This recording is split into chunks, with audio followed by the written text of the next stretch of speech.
so you guys Am I can talk still amongst yourselves. silenced, by the way? As soon as he walks away, you can speak again. Ugh. And so that's why I think this whole thing is just, there's a lot of missing pieces.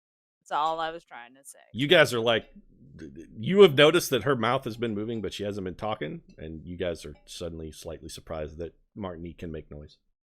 Excellent point, Martinique. Thank you for your contribution. Yeah. Well, Yeah, thank you. I mean, I totally understand whatever it was that you thought you were telling us, and I'm going to offer kind of like how you nod to a dim-witted person, like real slow, just like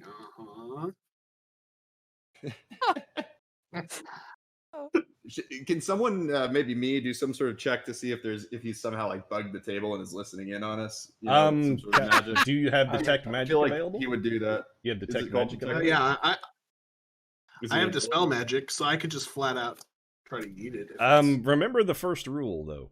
Oh yeah, I can't yeah. use magic in here. And also recognize that Jonas broke it and nothing bad happened to him. That's why I'm saying I think he might have. I think they're. Yeah, I'm gonna. Let's just let's you and I go outside and smoke a pipe, Mr. Turtle, and have a conversation there. So make an Arcana check. Actually, you know what? This is more of a history thing. Make a history check, Biddy. Sure. Can I assist? No. Oh yeah. Any of us is just No. Okay. This is Sorry, I'm Biddy. supposed to roll on the thing. All right. Okay. Biddy is right. thinking internally here. Sorry, I'm. There we go. And I rolled a 10, and it's a history check. Yep. So you get to add the bonus in your history. So 17. Okay. So you know that you don't use magic in the Red Dragon Inn, but that is exempted for certain important people. So there are some exemptions, but also you know that the entirety of the Red Dragon Inn is 100% proof. It is as foolproof as possible. It's not perfect, but they take extraordinary measures to make sure that what goes on in the Red Dragon Inn stays in the Red Dragon Inn. It is very much warded against any kind of detection, eavesdropping, truth-telling, any kind of magic that you might use to manipulate or otherwise find out if somebody's lying, or all of that stuff it's warded against. So the odds that he's eavesdropping on this conversation are not zero, but basically zero. It's probably all right to stay at the table. You know, Galapagos, I'm interested to hear your thoughts, but it does seem concerning to me that he's having us go to meet up with what essentially seems to be a necromancer to help us kill a god. Zenobia is not a necromancer. Transition to unlife, or what was that all about? So, to give you a little background on Xenobians, Xenobians they were just people, they're humans, who have undergone a magical ritual that Zenobia developed that just means when they die, they stay in their bodies. Their bodies don't rot, they're not like zombies or skeletons, they're just dead people who can move. But Zenobia is not a necromancer. Because it's not bringing people back and controlling like hordes or anything. Correct. She is just a wizard who figured out an innovative magical spell. So it basically makes you immortal? Yes, unless your body is destroyed, you live forever. Yes. Or if you want to die, I guess. Many Xenobians sometimes will kill themselves because they find that being immortal isn't all they thought it is. To give you an idea, too, think of it as like a magical longevity treatment. Because, again, your body doesn't suffer any ill effects. You're just not alive anymore. All I'm saying is I sense a lot of fuckery with life and death here. That it's very expensive. Off. It's very expensive, and only the ultra rich. It's sort of a caste thing. Think like Methuselah's from Richard K. Morgan's Takeshi Kovacs books, if you've read those. It's something that rich people do usually and stay alive a long time to consolidate power. They're like super boomers. So Xenobians aren't unheard of, but they're not super common, and most of the people that live in Karenborg will never become, they will never become a Xenobian. Is that why it's called Karenborg? Like there's a bunch of Karen boomers running around? There are many undead in Karenborg, and yes, I mean the Xenobians, that's just one of the reasons why it's called Karenborg, yes, because Xenobians live there, and they're not alive. I don't want to waste any time, but if it just, this is out of character, but I just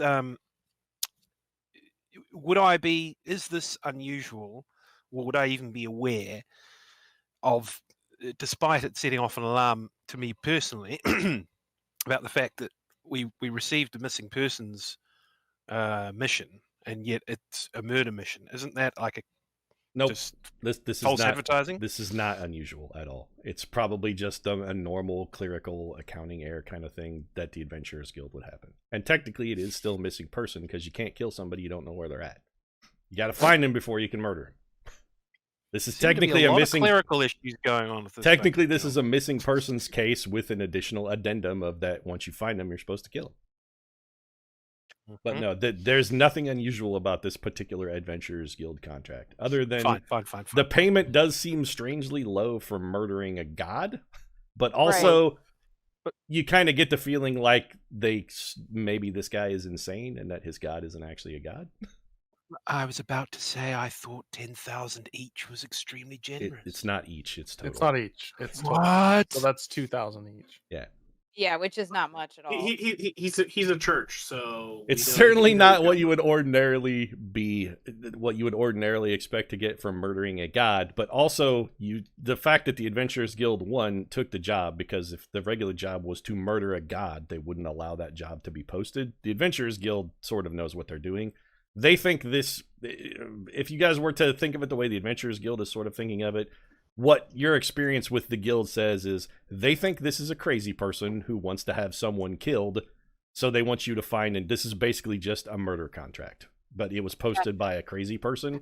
But just because that person is crazy doesn't mean their money won't spend, and taking contracts to kill people is part of what the adventures like that. They do that. That's but also a crazy person who has the influence that he can just sort of use magic and stab tables.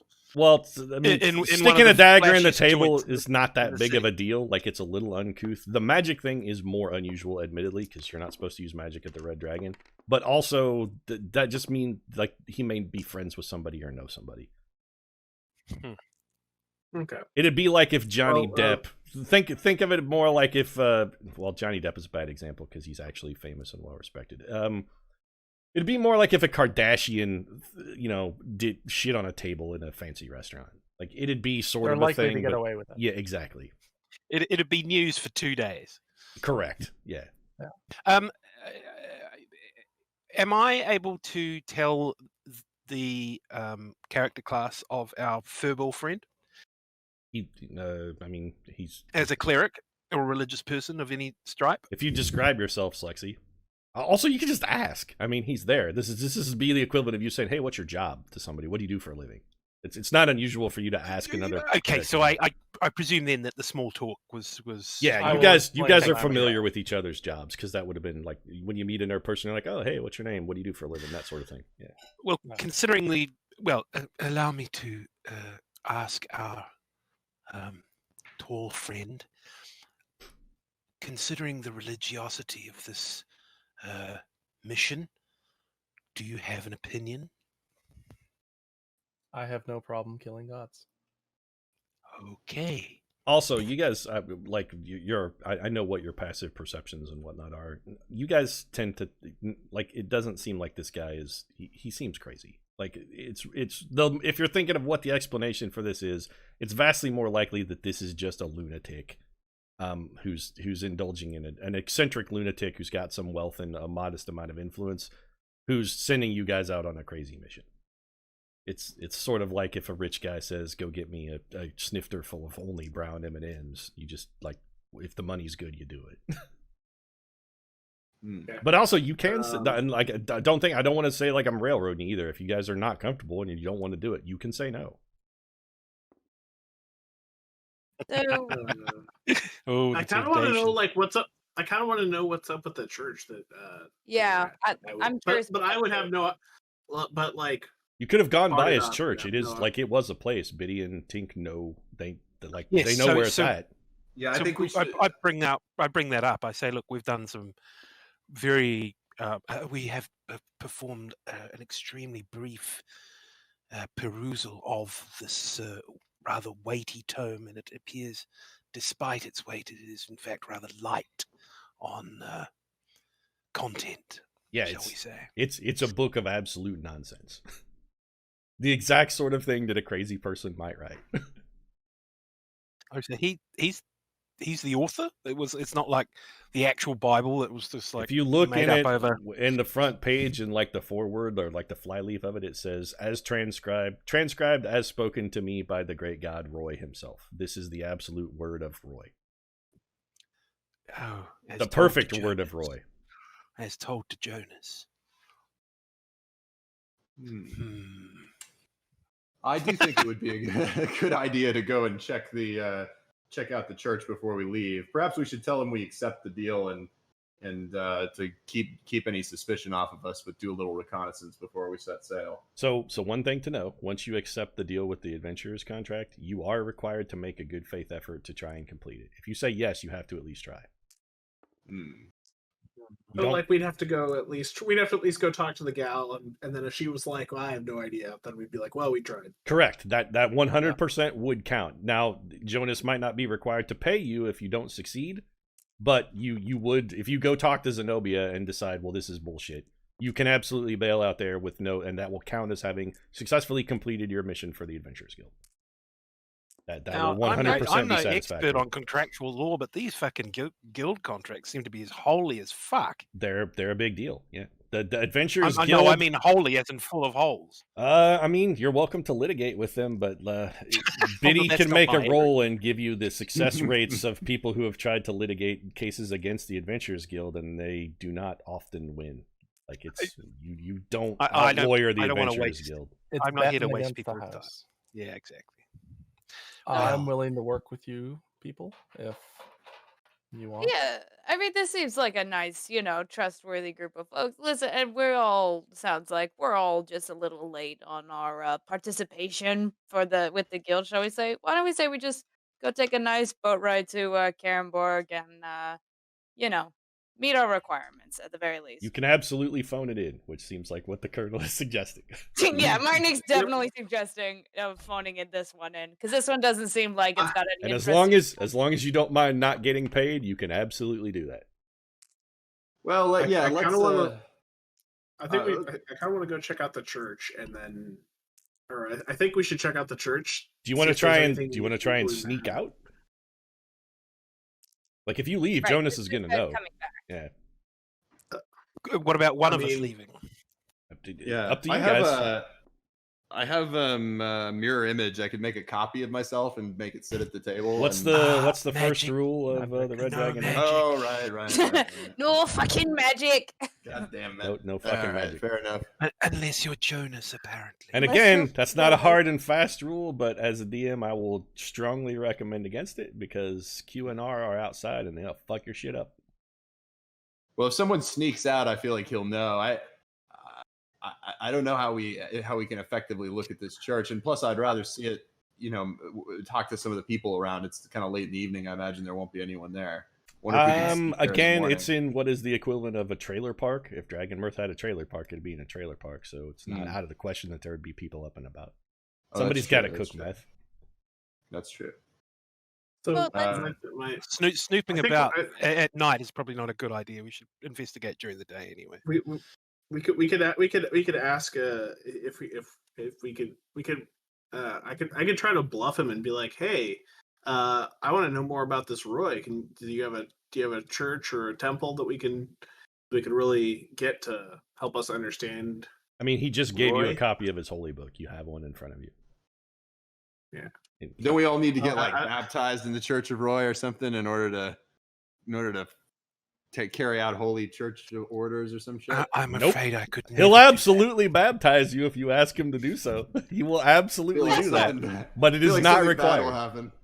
He will 100% baptize you in the Church of Roy, without question. As soon as you ask, he'll have holy water on your face faster than you can. It's going to be an initiative roll to see whether you can dodge the holy water.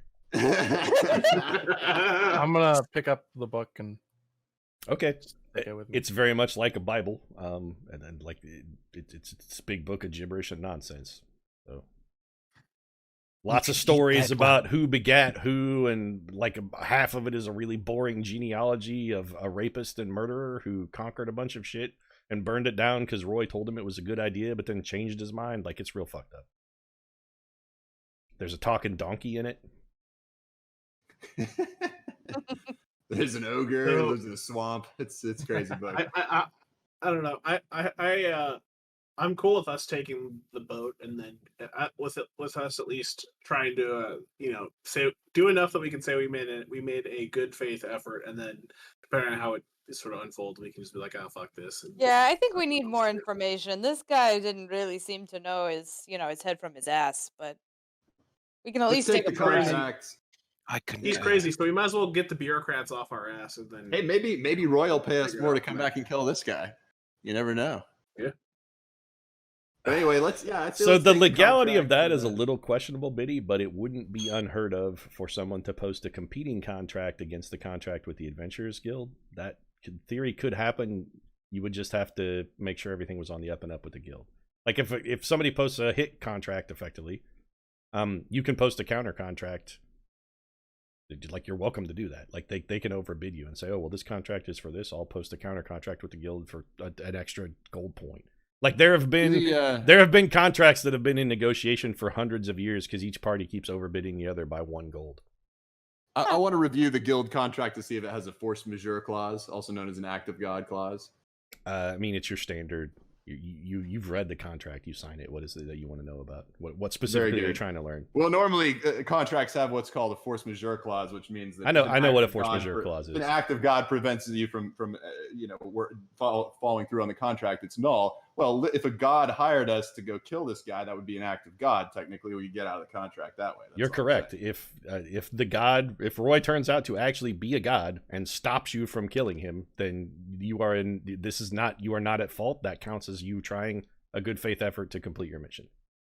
Like if you actually found Roy and tried to kill him and he was a god and stopped you from killing him, then you discharged your counter duty. Contract, which wouldn't be violating this one because he's a god. Gods can get around contracts, is what I'm trying to say here. But anyway, let's. I say we take the deal, investigate the church tonight before we leave. At least make it out there to see Zenobia and see what all this is about. And we can decide whether to head back after that or go ahead and kill Roy. For all I know, he's a bad dude. Sounds like he's been doing a lot of raping and murdering. In your perusal of the early part of the book, it was basically just a catalog of genocide. Yeah, this doesn't sound like a happy fun time. So there's strong evidence that maybe Roy should be killed if it's possible to kill him. Yeah, I mean, like, I'm not gonna bother reading it because that's not really my shtick. But it does seem like we oughta kill folks as need killing, and if this guy's a genocidal lunatic and the book says he is, then yeah. Not all Adventuring Guild contracts involve killing people, but a lot of them do. Like the vast Is majority. there a library at my chapter house? They would or shrine or whatever? There is not. They would simply use the Grand Library of Dragonmyrth. If you need something to know something and you're in Dragonmyrth, you go to the Grand Library. But as far as Chandria goes, I mean, is there a scholar in house? Probably, yeah. You would have a sage or something. Yes, certainly. But that guy would probably just go to the Grand Library and do his research there. Still, I mean, I presume I'm familiar with him. You know his name. I'll be right back. Just gotta go to the bathroom. Sure.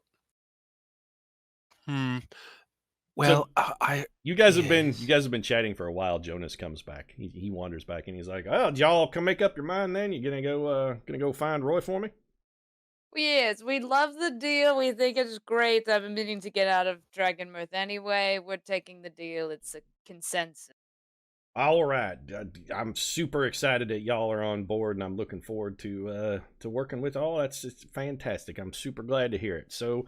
Again, Captain Zagreb tomorrow. If y'all want to ride with him, he'll be waiting for you down at the harbor. So just go see the go see the harbor master and tell him you're looking for Captain Zagreb. I'm sure he'll know how to direct you. And y'all have a good night then. Good luck on the quest. Best adventures. When you find Roy, make sure you stab him real good because it's real important that he be dead. So Quick question for you. Do Sure. you want us to tell him that you sent him, or should we keep this on the DL? Homeboy's omnipotent. He'll know. He already knows. Like it's Roy. He knows everything. He's everywhere and knows everything all the time. He knows you're coming already, so it's fine. Don't worry about it. Oh, great, excellent. All right, well, you then. I have a question on the actual pathology of the act, namely, Where do we stab him? Is there a particular? Well, I mean, I'm not particular, but if you want to go the traditional route, I guess you'd make a cross out of wood and nail him to the cross, and then stab him in the side with a spear. That's usually the way it's done. That's the customary method. But again, I mean, feel free to improvise. Like, you guys want to freestyle, go for it. You don't have to. This whole nailing to a piece of wood thing seems convoluted and pointless. I don't understand why we would do that. I mean, go with your heart. Like I said, y'all want to improvise, knock yourself out. You can build a big bonfire and chuck him in it. You can nail his feet to the ground and tie him to a horse. Like, there's all kinds of cool ways to kill somebody. You guys just go with your heart. Okay, yes. So what I was unsure of is because you've presented us with the dagger, I thought that the dagger was the instrument that must perform the act. Well, I mean, it sure wouldn't hurt. Like, if you stab him with the knife, that's a real good way to do it. Yeah, that's good thinking. So he can be killed by any item. Or any. Well, I mean, he'll be killed by, like, the thing you got to know, Roy wants to die. Like, this is fine. Like I said, he knows you guys are coming, and he wants to die for your sins. That's what he's all about. I don't think he's going to care. You want to use the dagger? Use the dagger. You want to nail him to a tree? Do with that. I don't think Roy will object. So go with whatever method you want. You want to say this is a sacrificial dagger designed specifically for Roy's heart? Cool. Stick it in there, baby. Can I? That is sufficient. Thank you. Yeah, I just want to. Fuck! What was I going to ask? My brain just emptied on me. How many times has Roy died exactly? I mean, how old is the universe? In theory, an infinite number. Yeah. Like So if Roy wants to die, why does he? What keeps him from doing it himself? I don't know, because like it's been a while since he's talked to me. I sort of feel like we've fallen out of favor, but like our relationship isn't as tight as it used to be. That's one of the reasons why I'm sending you guys. I'm pretty sure when he dies, it's going to renew all of our faith in Roy, and the world will become a glorious and lovely place. So, like, I feel like we'll be tight again. That's part of the reason I'm doing this. Okay, so I mean, like, what if he's around but has some kind of underlying health condition and he's going to die anyway? Can we just let it go? And hey, dead is dead. Y'all are way too focused on the specifics, man. Dead is dead. I don't care if it's cancer what kills him. It's as long as he dies, it's fine. So just to clarify, you guys can just feed him cigarettes till he dies of lung cancer. If you want to do it that way, it'll do. So just to clarify, you have not been hearing voices in your head, and so then you decided to put a hit out on Roy. Exactly. Normally I'd hear voices in my head, and I have not heard any lately, which is why I think there may be a problem. Yep, exactly. I see. That helps, actually. I like this fella. He points at Martinique. He's like, this guy, I like the cut of his jib. He's a sharp fella. Oh, thank you. I sense a kindredship. Anyway, y'all agreed, so I'm a split. I got some stuff to take care of. I'll see y'all later. And then one more question, Jonas, if you don't mind. All right, make it quick. Have you ever seen Roy? What does Roy look like? I mean, sort of like a olive skin tone, about 6 foot tall, brown hair, nice beard, deep brown eyes that you could just melt into forever because he loves you so much. I mean, he's a handsome cat. Usually wears sandals and a robe. All right. Yes. Yes. I want to say that too, honestly. He's a bit of a hunk. 6-pack abs. I mean, he's got a good look to him. Okay, now I'm interested in this job. Anyway, y'all, I'll see y'all. Y'all, good luck then on your adventure. I got to go, and he's actually gonna leave this time. He won't be stopped. Who was that guy? I mean, he introduced himself. Nick's bad at listening to people. I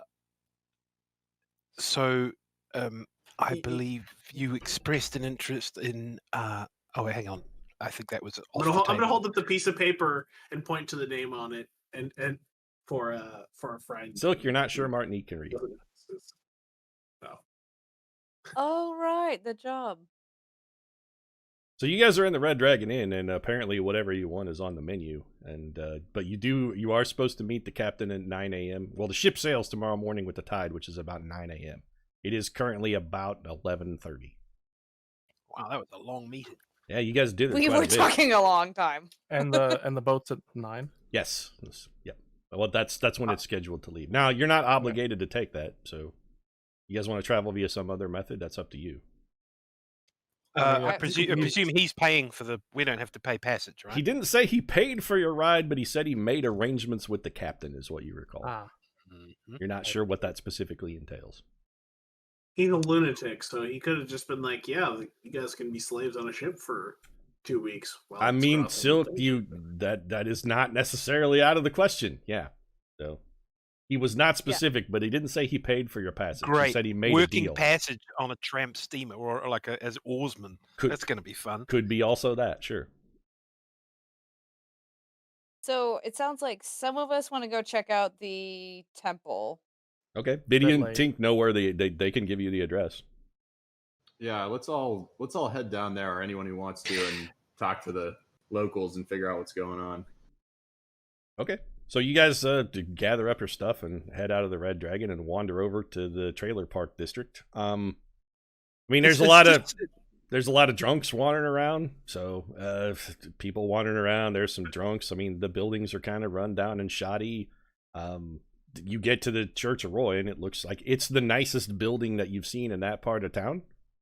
It's a large church. It's not super huge like the Temple of Chandria or many of the other temples in town. They tend to be bigger and more grandiose, but it's a nice, well-constructed building. Looks like it looks like a small version of the Cathedral of Notre Dame, like much smaller. What? Yeah, it's again, it's the nicest building you can see in this part of town. Okay. Do we notice anything like else that's like ever been to a Walmart at midnight? So those are the people that are around.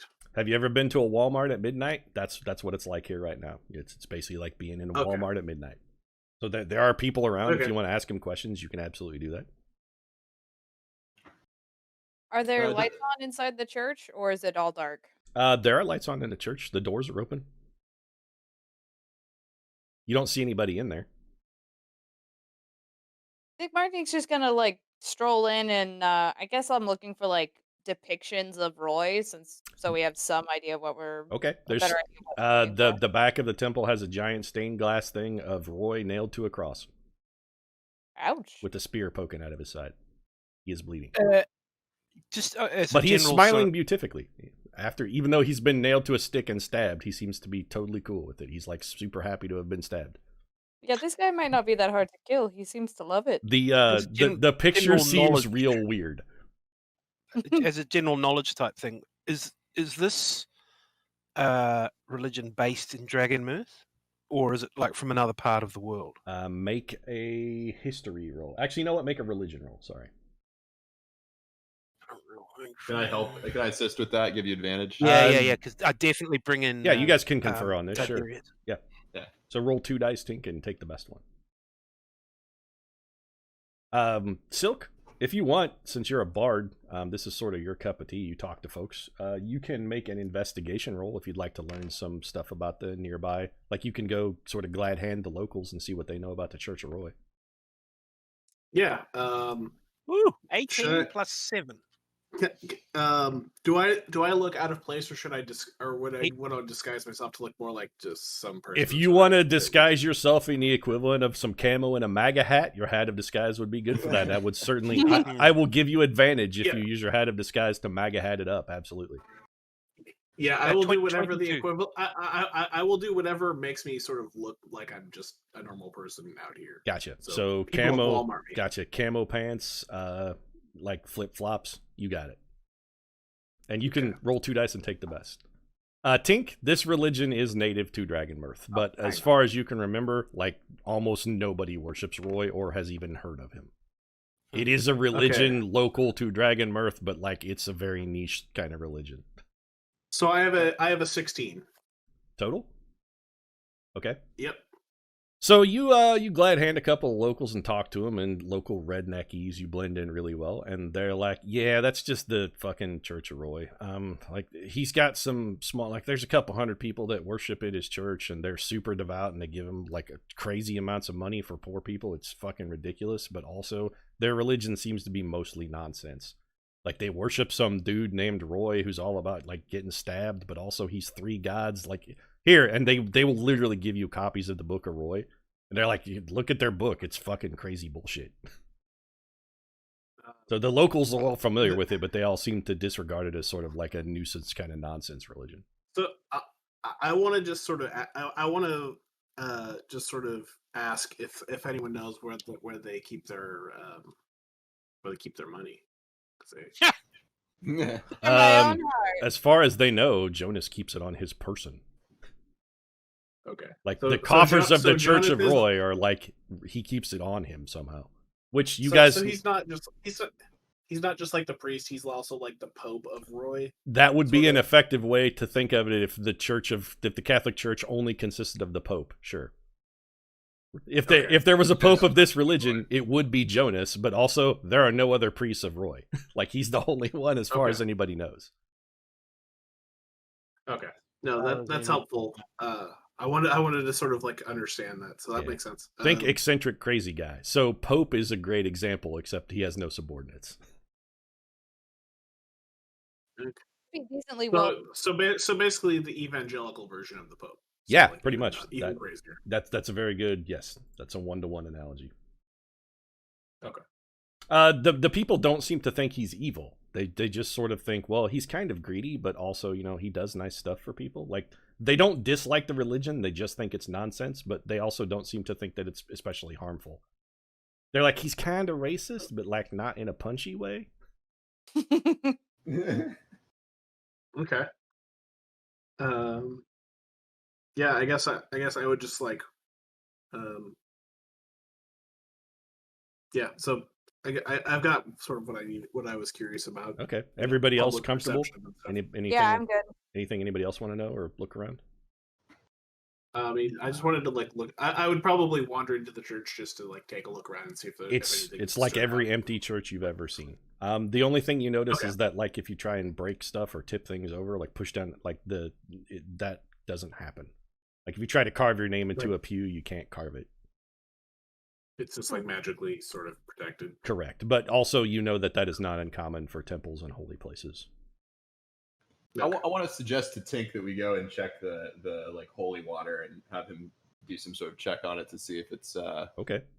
fucked up somehow or there's something weird about any of the shit. You go over to the font of holy water and it looks like holy water, in that it's a bowl with water in it.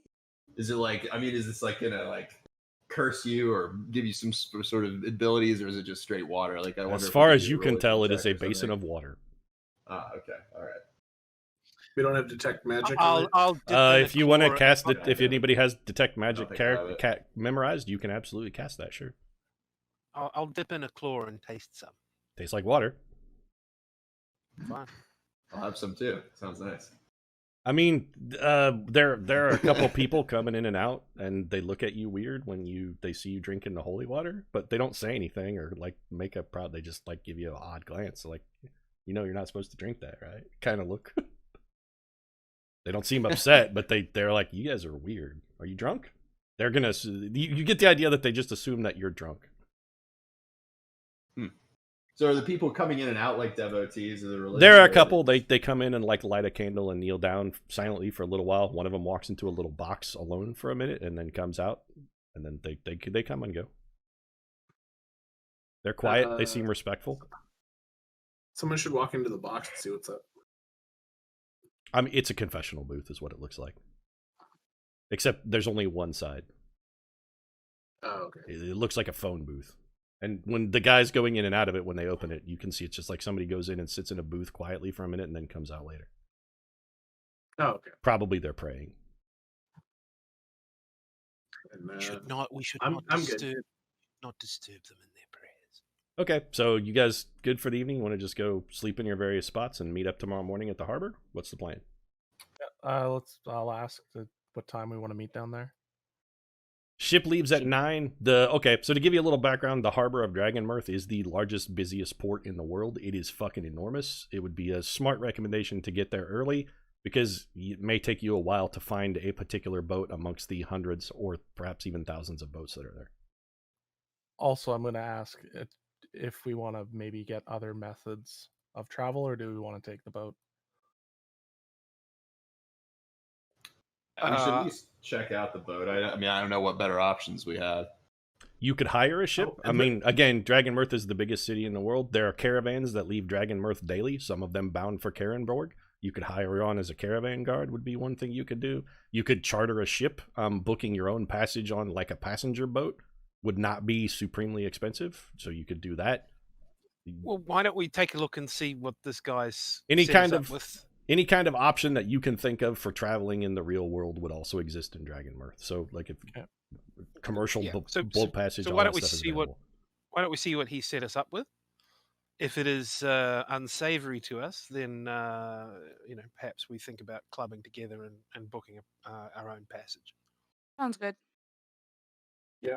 Okay, Works for so me. you guys Yes. go to sleep, take a long rest, so all your stuff is refreshed. Any spells and whatnot that you used are all back. Well, friends. And dawn breaks with the normal crash. You guys wake up, and it's like 6:30-ish in the morning. You guys are up and about. I assumed you secured lodgings near each other, so it's easy to rendezvous back in the morning. Yeah. And Sure. you are in you wake up in a modestly priced hotel near the Red Dragon Inn, and you're ready to set about your day. What are you doing? I'll prepare my same spells and then suggest we all walk toward the harbor. I suppose not much else we need, right? I guess arrange to meet at an obvious point, perhaps the entry to the harbour at 8:30 or 8. I assume you So, guys all rendezvous. So it's like 7:00, and you guys have all met up. That stuff's weird. Get something to eat. Head down. I guess I'm curious, like, if it would be worth having someone take a look at the dagger to see if there's anything more interesting. about it. So you guys took a long rest as part of a short rest. Biddy, I think you probably have Identify. If not, Tink definitely does because he's. I don't think I do. It would be. It's fine. Tink knows it. As part of a short rest, you can identify a magic item. It's a +1 dagger. Okay. Okay. Other than that, it doesn't seem to have any other additional special properties. It's just a +1 dagger. Okay. It's nice. It has an aura on the handle. A magical dagger in case we. Where do I find Identify? I can't see it anywhere. It's in the spell list. Clerics know Identify. You could have, since you took a long rest, you could have prepared it, but it's also a ritual spell. So. Why did he give us this particular dagger if it's like so precious to their church? If we can kill Roy anyway, like it's such He can afford to give us daggers. Stop asking questions. Odds are that he is insane, and most of the stuff that you seem to have learned gives you the opinion that this guy is just—he's like a crazy guy with more money than he needs and doesn't make a lot of sense. He may not even know why he gave you the dagger, other than he thought you should have it. I still think he's running a tax evasion racket here, but sounds good. All right. I mean, you definitely get those vibes, Biddy. There is nothing that you have encountered that has disabused you of the notion that this is 100% a scam to bilk poor people out of their money and not pay taxes on it. Everything he's done has been perfectly consistent with that. If you assume that he's also maybe a little addle-brained. Makes sense. Well, anything else before we check out with the ship? I suppose there's not much. Nope. Well, just you guys head down to the harbor unless somebody has something specific they want to do. I think we should just go check it out. All right. Well, you get down there and there's the docks, like literally as far as the eye can see. Like there are boats and ships everywhere.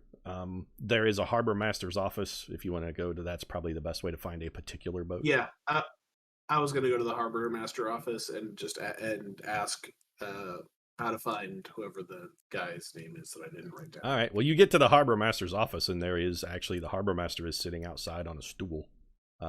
He is a smallish human. He has an eye patch, although as far as you can tell, he doesn't appear to have any kind of vision impairment. He's just wearing a patch over one eye, and he's sitting on a stool, and next to the stool is a donkey. He's like, "Hey, how you guys doing?" Yar. What's his name? I be Seamus, the harbor master. Back in me day, I was sorry. Seamus, Scourge of the Sea. What's your donkey's name? Oh, that ain't a donkey. What donkey? Yar, what are you talking about, a donkey? You mean me first mate? And he points at the donkey. Yes, the handsome chap next to you. I Yes, ain't. what's his name? Did you hear that, Scourgebeard? She be calling you a donkey. Pah, that's me first mate, Scourgebeard. Don't be calling him a donkey again, or there'll be trouble. Scourgebeard. Oh, I am a nice chap, but Scourgebeard, you got a temper. apologies. The donkey goes, Mr. meow. I was going to ask if he Hang was a on. talking donkey. We got a talking donkey in the Book of Roy, right? There is a Hang on, talking I wanna donkey in interact- part of the Book of Roy, yes. There is a talking donkey in there. I want to interact with this donkey. I mean, it's a donkey. We all do. We all Yeah. do. I have a ring, I don't. I have a ring of animal influence, so I want to like just be like hey, and have it be. So, somewhat what positive. does that let you cast animal friendship? Yes. Let me look and see what that does. Hold on a second. I don't remember that spell right off the top of my head.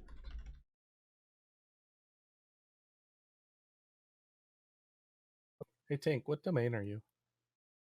Life. Life. Okay. You use your ring of animal friendship, and Scourgebeard walks up to you and licks you. Oh, okay. I'm going. Yeah. I'm just going to give Where? him a nice friendly pet. And, Okay. And He seems glad to talk be about scratched, and Herbalism. Seamus is smiling at you. okay, yeah.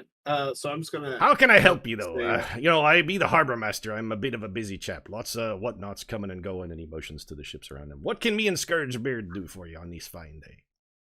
We're Well- looking well, for you- a captain. Aye, which Yeah, I Captain wanted be to needing? just-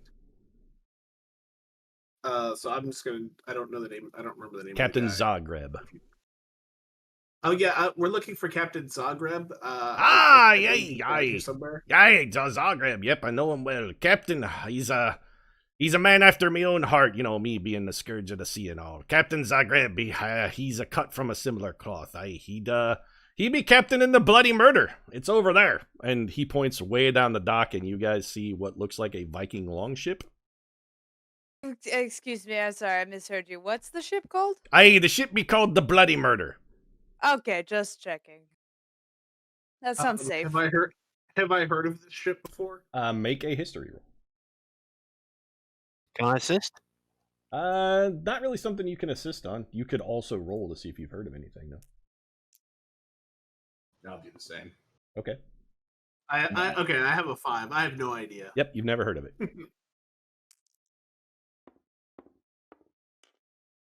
Let me know if anybody gets a 17 or better. Nope. 16. Nope, we- none of you. Oh! None of you have heard of it.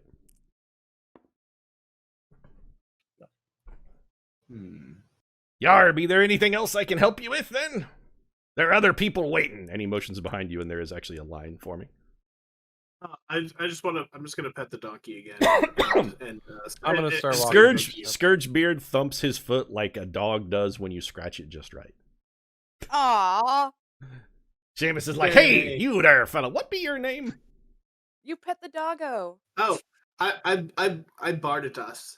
Ah, Barditas. I'm gonna remember you. I like the cut of your jib. You're gonna go far in this world, lad. Aye. Yeah, you take care of. You keep taking fine care of my new friend here. Oh, I don't be taking care of Scourgebeard. He be taking care of me. There's a reason he's the best first mate in the entire land. Yar. I'm going to share a knowing smile with him, and then just continue. He gives you a knowledgeable, like, elaborate wink. And then you guys head, Yeah, I'm. you guys head on over to the boat. Yep. Okay. So you get to the boat. There's a bunch of Minotaurs. They appear to be loading some cargo and also what seems to be a large number of weapons on the boat. The Minotaurs, they're the pirates, right? In Dragonmyrth, it is widely known that many Minotaur sailors are in fact pirates, although not all of them. Some of them are just sailors. So could be a pirate, but could not. And assuming they're a pirate tends to sort of be kind of racist. So maybe don't do that. So can I just? Do I notice like? Can I tell if the cargo appears to be like stuff for going to war or pirating, or if it's just general like food? It's sort of a mixed bag. Like there's a bunch of normal provisions that you would see ordinarily getting loaded onto a ship, but some of those provisions are also, like swords and shields and axes and stuff. It doesn't look like they're particularly arming for a war, but also some of the stuff that they are loading onto their ship could be used to kill people. But, you know, they make a lot of weapons and stuff in Dragonmyrth, so that just being a regular trade good is not out of the question. How big Is are Minotaurs pirating there? I'm sorry? is pirating generally legal or state sanctioned in Dragonmyrth, or is it an illegal? Little bit of column A, little bit of column B. It depends on where you're Okay. at. Pirating Only in during time of war. Well, pirating in Dragonmyrth's territorial waters is absolutely frowned upon, and the Dragonmyrth Navy can stop you. But there's a nation in the middle of them that actually is a nation of pirates. Like, it's just a pirate haven. So Freebooters. pirating is common, but also in most places it's illegal. Not all places, but most places it's against a lot of pirates. Lexi, you had a question? I just was wondering how big the Minotaurs are. Like how Minotaurs are medium creatures in Dragonmyrth, but also they're bigger than humans. They're big and rough and tough. Okay. I mean, they're just they're, like average would height. it- they're Minotaur So would sized, it so be- they're about your size, maybe slightly smaller than you actually. Okay. So the pirating thing, would it be safe to say that, like, if you're not pirating around in Dragonmyrth, like Imperial waters, and you pay your taxes, they don't really give a shit. They're just like, whatever. Correct. It would be very much Alright. like the United States. If you're not in U.S. territorial waters, the Coast Guard ain't gonna fuck with you. Okay. You're pirating off the coast of Somalia, they don't care. Okay. Cool. That helps. So you guys walk over yeah, to the cool. boat. There are two Minotaurs that seem to be much larger than the others. One of them is just sitting on the back of the boat, cross-legged, in what looks like the Minotaur equivalent of the lotus position. It looks very much like he might be praying. And then there's a captain who's yelling at the other people. You can tell he's obviously the captain because he's yelling at the rest of the crew, and they're doing what he tells them to do. Okay. Well, Like, then- Stow that cargo! Lift them ships! Oh, hurry up, you bastard swabs! Like, he's I'm not trying to captain. gesture to draw the captain's attention. Just Oh, hey, adventurers! You must be the adventurers, then. I can tell that's because of your clothes. yes, that's us. Well, then, Oh, you're riding with Captain Zagreb down to Thorn, Maria. I was so we were we were trying to get all the details about this arrangement. Yeah, your Jonas hands, was get not some able to- shit, and if you're coming with me, start putting it on the boat. Take that stacks of cloth over there and go loading them in the hold. Oh no. So we- That's What? You look confused. This one here, you look like a dandy sort. I can tell I'm not gonna like you. What? You got a question? Well, you don't understand? Pick that stuff up and put it on the boat. Is this so too by hard for you? arrangement, what was established was that we'd actually just be working for you for free, like indentured servants of some kind. Is that the I arrangement? mean, you're that, don't be calling me sailors servants. They ain't servants to nobody. They seamen, able bodies. Ain't that right, men? And all the guys on the ship go, "Aye!" and look back at him. They I'll ain't ask. nobody's servants. They's capable salty dogs. Don't ye be calling them slaves. Yes, but us, the assumption was that me and my fellows would just be doing that also. What, you got an But not objection even to an honest day's sailing? Maybe you should walk then, Mr. Dandy. What, you walk on water there, do you, pal? I mean, it's not out of the question, because this is Dragonmyrth, and I mean, there's there folks is no around what spells for actually that. walk on water, but you don't look like the sort. Are we paying for our travel by work? Nope, well, yeah, I mean, what do you think is for free? You can pay by gold if you're too lazy to work. How much? I mean, Well, for ships just to Thorn, gotta feed you, you're taking up space, what could be other cargo? Let's say 50 gold each if you're too lazy to work. Also, you'll be earning me disdain, because this is a I'll working work. boat. I don't mind. Pay some for that. working. You guys know that 50 gold is actually probably slightly less than what it would cost for you to just book passage on a passenger ship, to give you roughly an idea. 50 gold is not an unreasonable ask, but also, like, for 50 gold, you could maybe ride more comfortably on a passenger vessel. So it's not a bad deal, but it also ain't exactly a good deal either. What do you guys think? My character doesn't mind working. Thinks it's fair. So I'm labor averse. let me give you guys Same. a quick idea here. What's your strength? Think about what your strength and athletics are going to be like, because those are going to be some of the rolls you would need to make to successfully work on a ship. I am good. Yeah. Yeah, I know that I'm not Slexy is maybe the one person in his party who won't have a trouble lifting that bale and toting that barge, but the rest of y'all don't exactly strike me as the burly manual labor kind. Not Yeah, so much. I have 8 strength and Same. yeah, athletics is a The mess. dump So stat. Seems like you guys Yeah. maybe manual labor isn't the best option for you, especially at this price. If it was cheaper, it might be worth it. But you guys think, well, if I'm gonna have to pay to not work, then I should just get a passenger boat. It seems like that might be easier. Yeah, maybe we should all just get a passenger boat at this point, since most of us can't really work very effectively. Leaning more Um, towards that. Well, there is a third way, namely, if my furball friend here and I choose to work because I am strong of back and can put one foot in front of the other without falling over, we could at least reduce the cost of the passage altogether for the other 3 who choose not to work. I mean, your work will cover your passage. They would have to pay. You can't do the work of the 2 of you are able-bodied and stout, but 2 of you can't do the work of 5 people.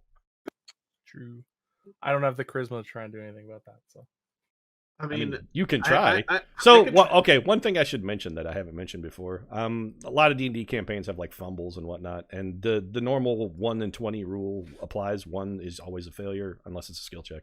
But like on an attack roll, a 1 is always a failure and a 20 is always a hit. 20s will generate criticals, but there are no critical failures in games that I run. The penalty for failure in my games is failing.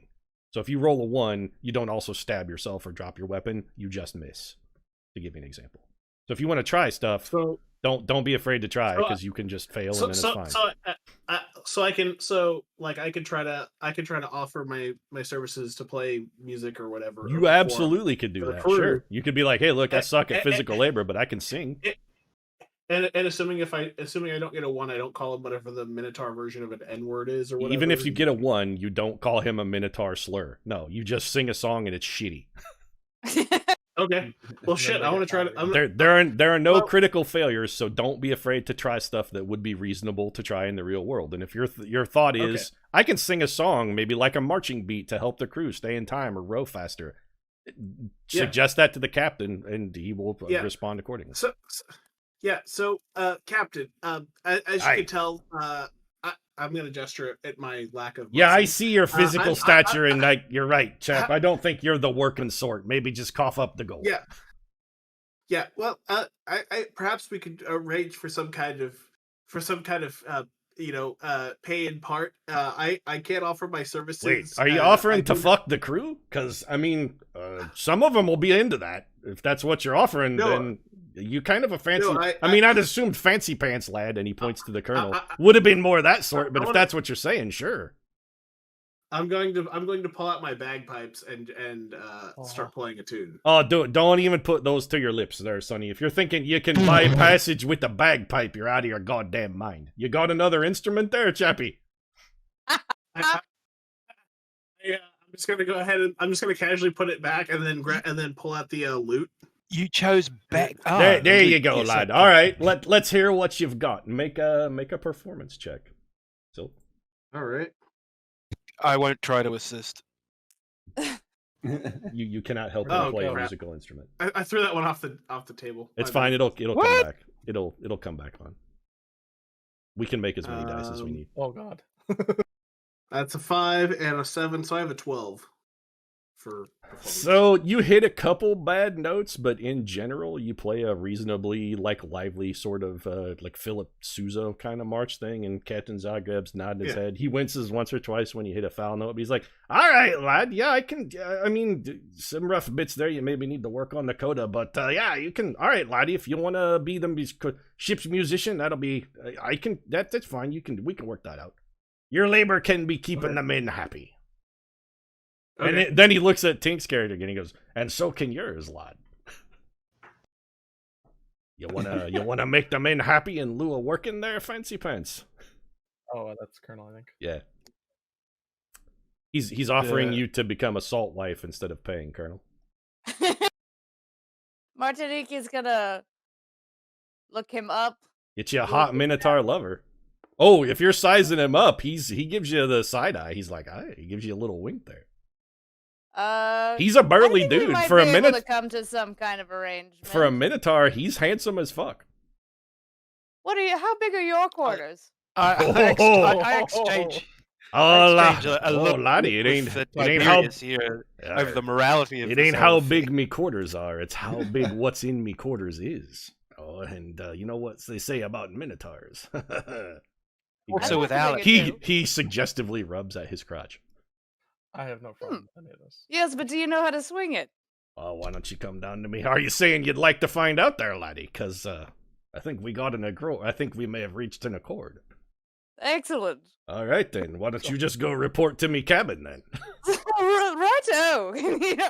Martin scampers aboard the ship. Okay. Scampers? Scamper.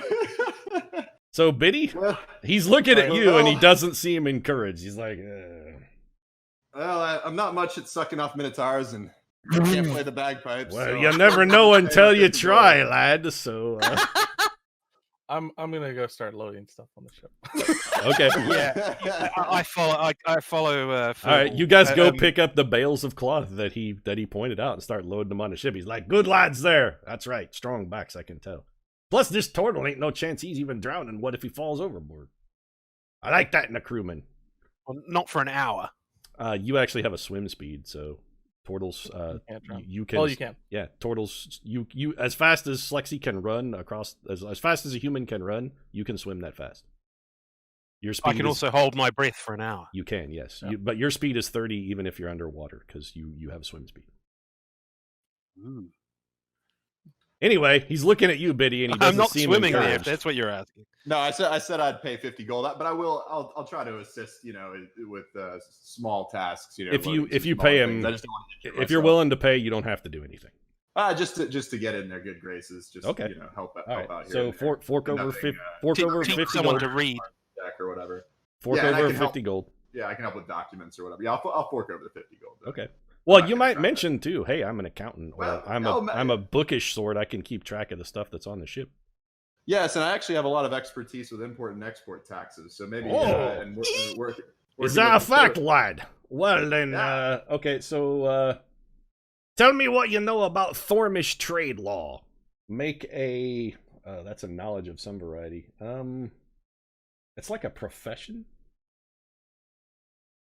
This is gonna be good. I mean, I have a ability called legal authority, but it's as a feature. But Yeah. that's more of like people treat me like I have legal authority. Correct. That's the reason he's even thinking. I'm Um, just trying to figure out what the appropriate role here is.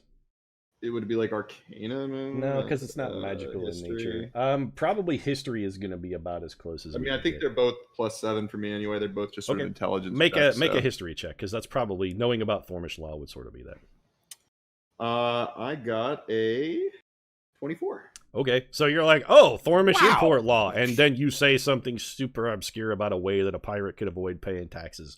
He's like, oh, lad, have I got shit for you to do? Keep your gold then. And he goes, go report to the quartermaster's cabin. It's next to me on the right. What's the name of the ship? Oh no, please? you're gonna be The next to Bloody him, you're Murder? gonna hear noises. Yeah, bring earplugs. Yeah. What was the name of the ship? Sorry. The Bloody Murder?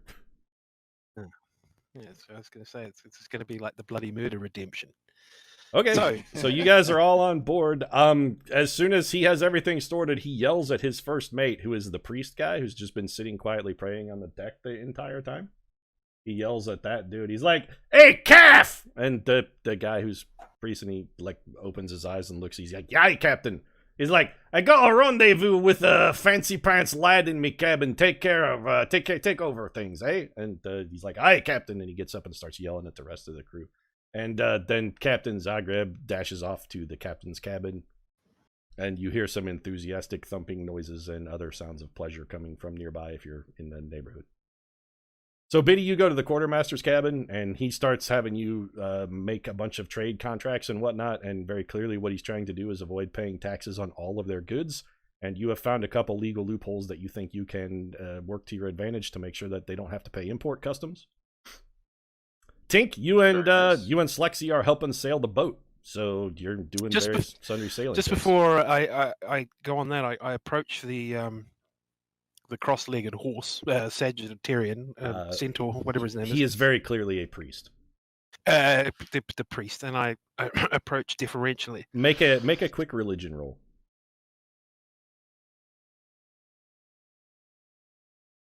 It's the D20 plus your religion. No, Jesus. Doopy-doopy-doo. 8. Is that all? 8 total? Yep. Okay, this is actually an easy roll, so you succeed. This guy is a priest of Endor. Endor is the Crimson Tide, who's the god. She's actually a goddess of rage, war, and vengeance. She is primarily a war god, but also you know that Endor is the chief god of the Minotaurs. Also, not exactly simpatico with my god, but there we go. Look, None of the gods of Dragonmyrth really don't get along. Like, with the exception of Ren, who is just the god of chaos and madness, all the rest of the gods tend to be reasonably congenial. They all hate Ren, and Ren hates all of them. But other than that, they don't like Chandria and Endor don't really have a beef. There's no. Not really okay, fair enough. Good. But this is he is the priest of a war god. Anyway, I approach and sort of bow and accord. What do you want, Turtle? Can't you see I'm busy? I am versed in healing arts and will gladly avail myself for any of the crew who suffer injury throughout the journey. I mean, that's nice, but I can also handle that, and I'm pretty sure you were hired to lift bales and tote barges, so if you don't mind, you see them stack of crates, put them in the hold. Of course, but just letting you know. He goes back to yelling at the crew. So. I make no such mentions. He does motion over. He does. Anyway, actually, just on top of that. If you need to pee, just say you need to pee. But just holler when you get back. I beg your pardon? Silk needs to pee. Yeah, go. Just holler when you get back. And I gotta let Millie out, so I'll be back. You're just gonna be sitting on the couch playing the flute for the crew and keeping them in time. So I just on the back of that. As I go to work with what's your character's name? Sorry, Soulstar. Soulsetter. That's right. Soulsetter. Yeah, Soulsetter. Soulsetter. I attempt to some small talk. Colonel, by the way, you're getting the fucking of your life. This guy's good. Oh Jesus! Take some bludgeoning damage. I mean, you're giving as good as you get, and he seems into it, but... It is a Minotaur. This is a wild ride. I'm sure that he knows how to take care of a smaller lover. Like, I mean, he's not being overly gentle, but you're sort of into it. Excellent. Tink sighs. Moo. There are many moos of pleasure coming out of there. Yeah, you hear several. I have heard bulls. Yeah, they are fucking loud. Yes, they are. Well, to me, it sounds like it's probably going to be a combination of a bull and a fox. So you guys, the boat set sail at 9. Slexy, you and Tink are just set about various crew tasks as they sail. Nothing unusual happens. The weather is fair. You guys are making reasonable time. Going down, nothing seems untoward or unusual. So you guys just book passage. Biddy, you're writing contracts the whole time. Silk Monkey's playing festive tunes every time he's up. The Colonel's getting the throat, like, periodically you see the Colonel. I keep calling her the Colonel because I can't help it. Periodically you see Martinique coming out of the cabin to gulp down Gatorade and then go back into the cabin. Very little is seen of Captain Zagreb, except for when he occasionally also comes out to grab some Gatorade and run back in. And so the only medical need is going to be for Martinique. Hydration mostly. Very briefly, about halfway through the journey, the priest of Endor, Calf, does come to you and ask if you know any salve or unguent that's good to help combat chafing.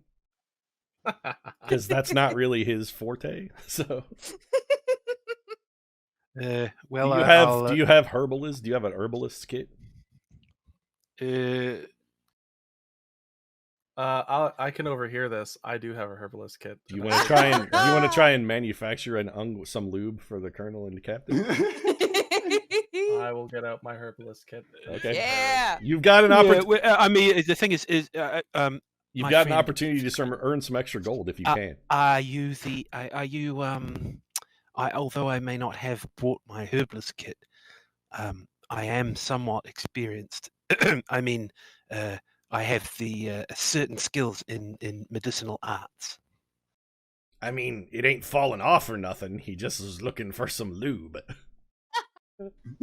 If it falls No, off, that was for Alex. trust That was me, to Alex. there'll Yeah. be. That was the So soul what do search. I roll? What do I roll? So if you have a herbalism kit, this would be a medicine roll. You get advantage on this roll because you have a kit and are trained in the use of herbalism. Definitely assisting. I Definitely. love that we because all And- are like. Tink, I can only get help advantage help once. the colonel yeah, she, fuck but the yeah, Minotaur. he already has advantage because he has a herbalist kit in his train. So first roll 14 plus 6. That's good enough. You don't need to make the second roll. You make a big jug of lube. Yes. That also helps with it. Thanks a million. It's like an aloe this has turned lube. into like the porn ride of the dam. You make like an aloe infused lube. So in addition to being lube, it's also like moisturizing. You make moisturizing lube. Excellent. It's the little details that make for excellent DMing. Slexy, Calf will pay you 20 gold for your jug of lube, Oh, sure. Awesome. as long as you also give him the recipe. Sure. Hey lad, this What? is the captain and Intellectual property. your I friend call, Martinique there really like this. You give me the I call recipe. Tiberius. You give me the Slap a jug. patent on that there for you. You give.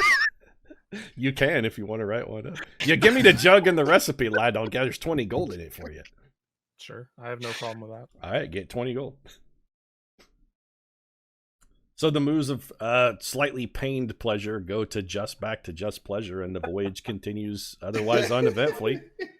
You guys arrive in Thorm. So boat's docked up. Captain Zagreb comes out of his cabin. He looks fucking exhausted, but also happy. How many days was that? To get all the way across there, it took a little over 2 weeks. I cast Cure Wounds on He did. Colonel. He doesn't appear. They're not injured. There's no The need to fuck? cure wounds. They're not injured. They're just, the good kind of Man. tired. Anyway, Thanks for looking out for me, babe. Captain Zagreb walks out of the cabin. He's like, "You lads did a fine job. You can travel with us anytime." And he goes, "Especially you." And then he gives Martinique a kiss. Oh yeah. "You're welcome anytime." Aye. I'm coming back to visit you. Even dear. the This has old been a bard lovely fellow over time. there, that was, you started off rough, but you really got the hang of the sea shanty about halfway through. That Wellerman tune you did, aye, that's a good one. When the tonguing's done, indeed. If you know what I mean. And Well, I mean, this has certainly put a new spin on frigging and the rigging. they never quite got to the rigging, so No, luckily for my friends. they're acrobatic, They but don't not want that to see that. acrobatic. So you guys disembark at the port of Thorm. Thorm is a large city. It is a little more arid here than in Dragonmyrth, so think it's not quite desert, but think like Mediterranean. So this is like a Greece or a Crete kind of climate. This is a large town, but it seems effectively Thorm is the sort of the St. Louis of Dragonmyrth. It's the portal to everywhere. Mostly what they do here in Thorm is it's all trans-shipping, cargo movement, that sort of stuff. This is a transportation city. It's a Are city we about summer? logistics. It's springtime actually. So it would be the real world equivalent of like late April, early May. Cool. So the weather was nice the whole trip actually. You think maybe Koff had something to do with that because he was casting. Tink, you would have recognized he was doing some weather manipulation stuff on the way, making the winds fair and whatnot. Calm sea and prosperous voyage. Yes, those Very things. Yep. So you guys disembark and you're in the city of Thorm. So if you take a look at the map over there, you still have quite a distance to travel over land. Several different options for that. Probably, I mean, one of which would be just buy some horses and go. But also there are caravans that leave from Thorm to everywhere. So if you wanted to go down to the caravansary and hire on as, say, caravan guards, that might be a way to go. Or Are there again, horses big enough you for could me? buy horses I would and need a cart. wagons. Whatever you guys want to do, it's up to you. Oh, I so think- I so think I that would. was You can walk if you want.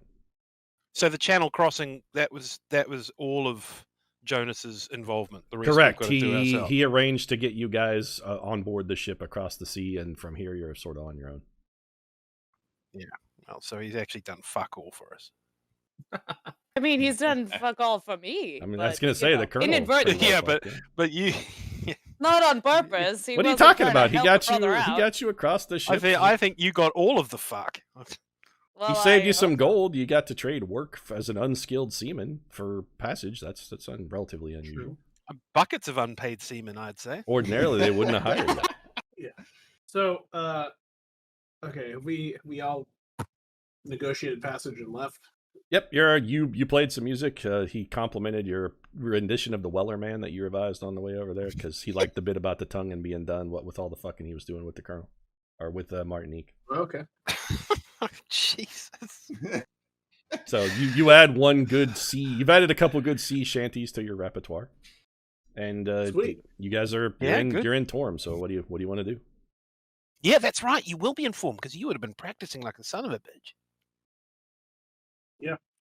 So, how far is it from where we landed to where we're trying to go? It is a goodly ways. It's about 1,800 miles. Oh, that is. Karenborg is yeah. far away. Yeah. So what's this town like that we've landed in? Like, what's this port town look like? Think Athens. Looks like Athens, except bigger and mostly focused on transportations of goods from one place to another. The thing is, 1,800 miles, but then I presume that the road is going to be paved, right? There not are like a Silk Road or so anything. sort of. I mean, the roads coming out of Torm are paved, not really paved, but there are roads. Then there are roads that go to Karenborg, which is where you're headed. If you wanted to get on a caravan, you could probably just hook up with that, or alternatively, you could just find a road. But like, you guys amongst you have enough survival skill that you're pretty sure you can successfully navigate your way to Karenborg. It's not difficult. Presume not. I mean, it's going to be It's if time it's a consuming. big trading hub, then it's all going to be very well marked, and I presume there are going to be hostelries on the way, etc. There are there are not a lot of towns between Torm and Karenborg. Mostly, it's like small settlements and farms. There would be some like roadside hamlets and whatnot that you could stay at if you wanted to, but also the main road between Torm and Karenborg stays near the sea, so mostly you just kind of be following the coast. The main road sort of goes along the coastline. But presumably for messenger horses and stuff, that there'll be a place where they can change horses and they don't really you don't send messages via horses in Dragonmyrth. There are spells for that. That's why we have magic. There's like sending and If you want to make a phone call, you just use magic and make a phone call. So I suggest we just get a cart. Maybe I actually think joining a caravan. I might be able to play some music to. So to pass the time. give you an idea, to kind of give you an idea, Slexy, if you want to buy horses, there is you can buy whatever kind of horses and wagons and whatnot that you might want or need at the caravansary. You can buy them at the published prices in the player's handbook. So if you want to buy some horses and a wagon, totally can do that. If you want to earn some extra money, you could join on as a caravan guard and just offer to protect the caravan as it travels for some extra cash. Yeah. That would be a way to travel and also get paid. Get paid and get some combat You would practice. be required to fight in the event that the caravan was attacked. This route is relatively safe, but also this is kind of a wild bit of country.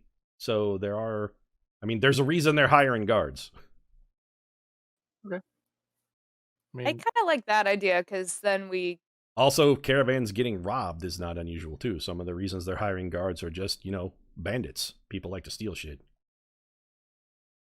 Yeah, but I mean, if this place is like St. Louis, then surely they're going to be protecting their trade routes, etc., right? Yeah, they hire adventurers for that. That's why the adventurers exist. They go to the Adventurers Guild and say, hey, I want to post a job to fucking have some guys guard my caravan while I travel from here to here.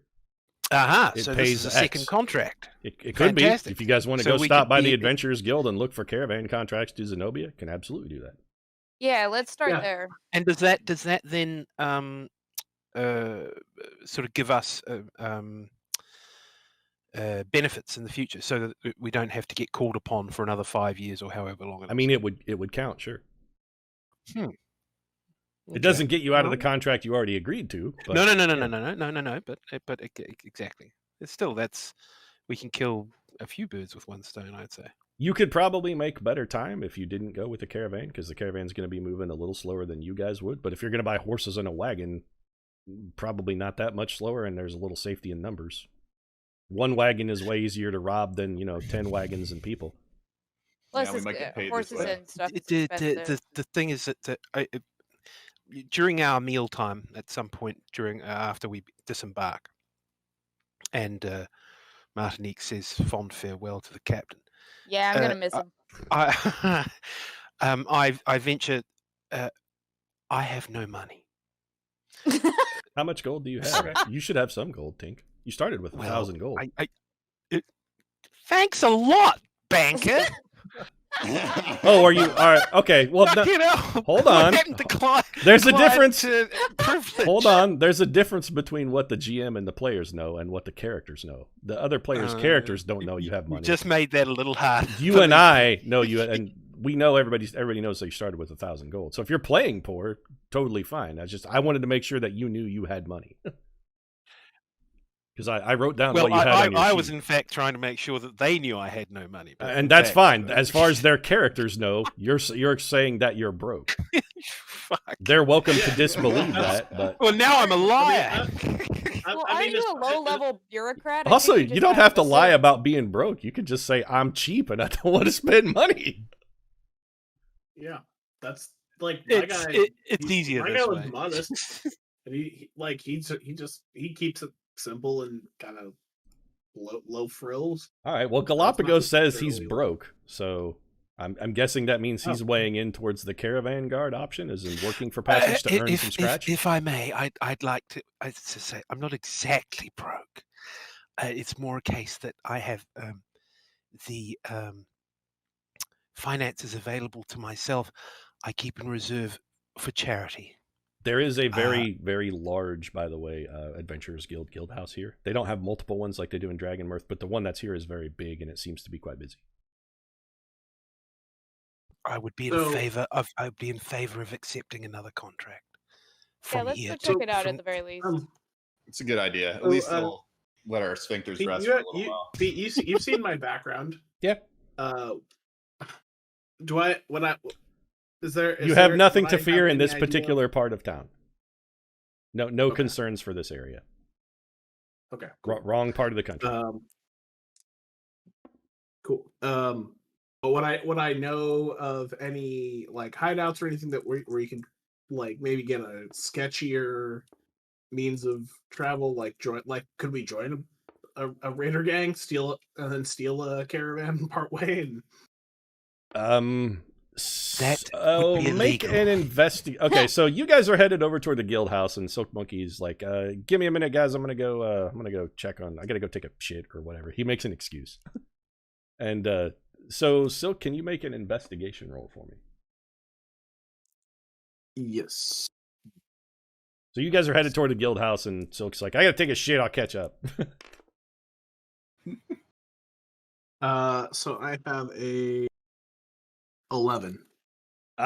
So the answer is not no. You don't know specifically anybody who could maybe be willing to let you join their bandit gang, but you're pretty sure if you took the time, you could probably find a bandit gang to rob a caravan. Also make a history roll very quickly.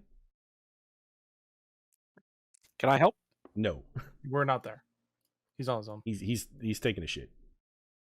So I got an 11 again. Okay, so you work for the government.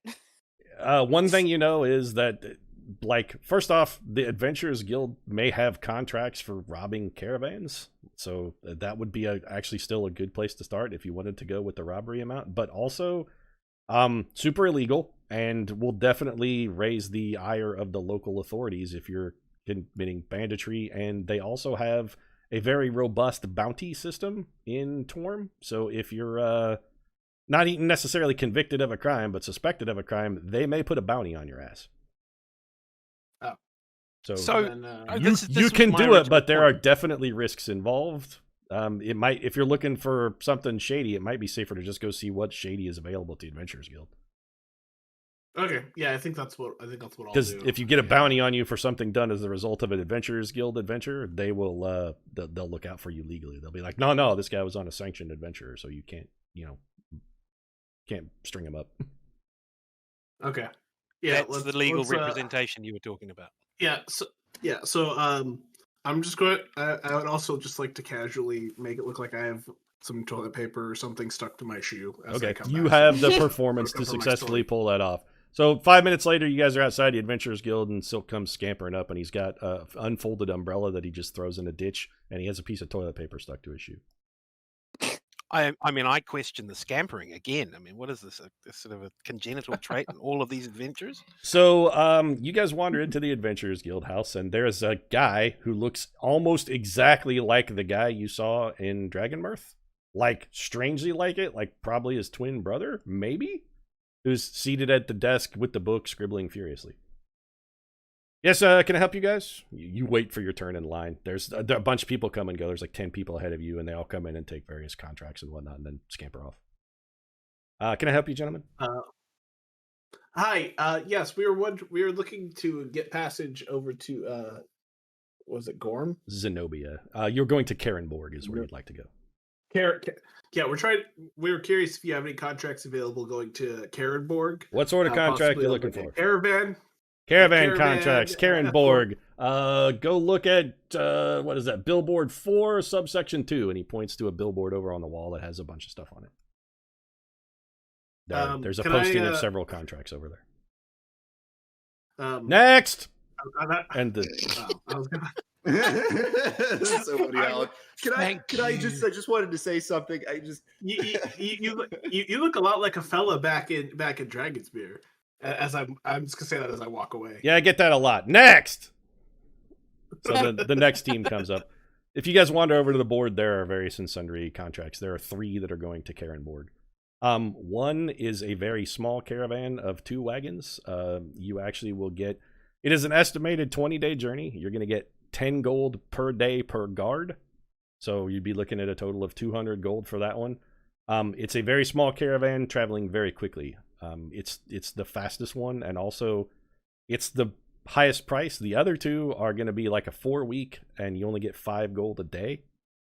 And they both have manifests of, like, one is like a grain shipment, the other one is small consumer goods.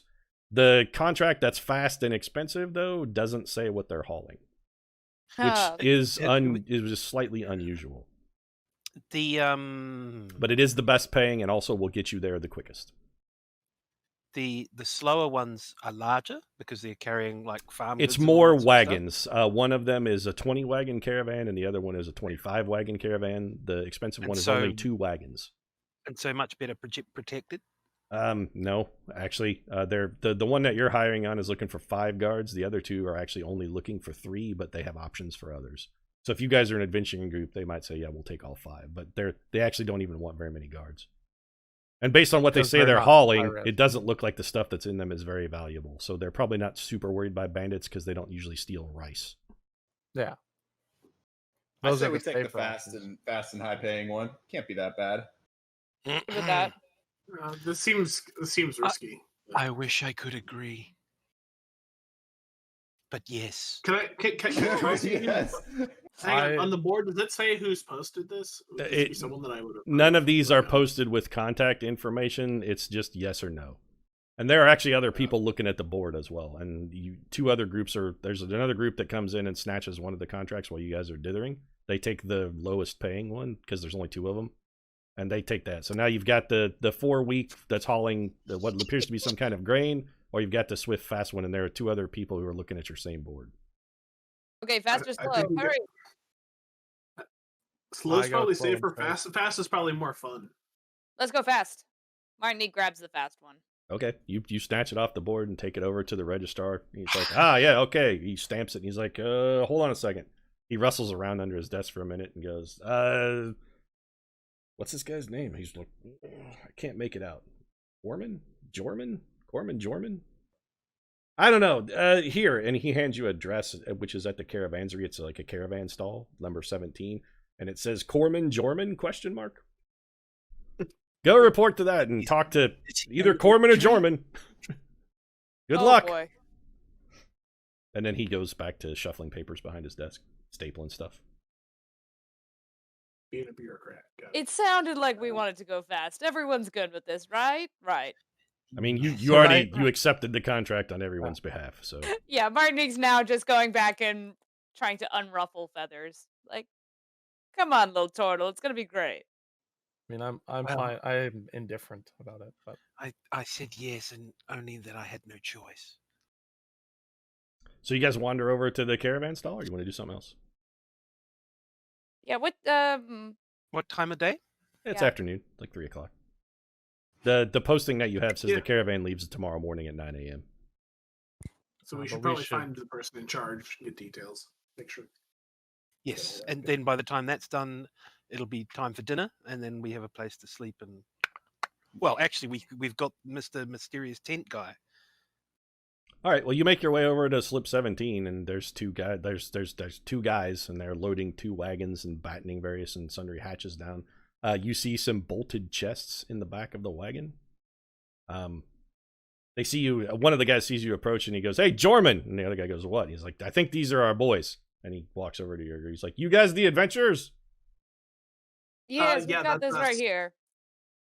Okay. We're from the guild. He scratches his head for a second. He's like, not exactly what I was expecting. And he's in particular looking at Slexy, and he looks kind of intimidated because Slexy's huge. Not what I was, but also not what I was expecting. I'm not displeased. Welcome aboard, fellas. So standard, you guys done caravan work before? no. We've No. done before, but not in transit per se. Okay, so the Furbolg here is right. No. All right, that's fine. Here's the gig. You sit on the wagon. You try not to fall off. If anybody tries to steal our shit, you kill them. You guys cool with that? Sure. All right. The only other rule is don't ask what's in the boxes, and we're good to go. So caravan leaves tomorrow morning at 9. You can sleep under the wagons here if you want. There's also an inn, and he points across the way to what is a modest but not terrible looking inn. You can stay over there, sleep under the wagon, whatever. Jorman and I will be here all night. We are sleeping under the wagon, and tomorrow morning then. So whatever.